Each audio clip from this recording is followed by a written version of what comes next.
స్టైల్లో నిర్మించినారు. చుట్టూరా ఇది అడవి, చాలా చక్కగా ఉంది. ఎంతోమంది ఈ పగోడాను దర్శించేకి వస్తూ ఉంటారు.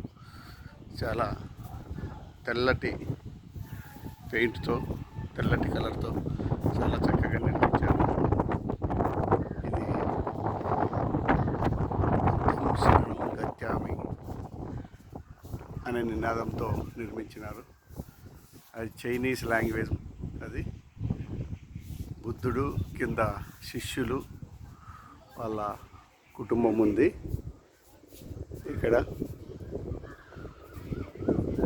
ముందు వైపు చూస్తున్నారు గార్డెన్,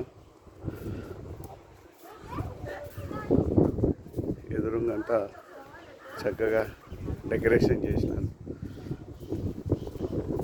చాలా బాగుంది. పైనకి వచ్చినాం పగోడాకి, ఇంతకంటే పైన లేదు. ఇక్కడ టూరిస్టులంతా వచ్చినారు.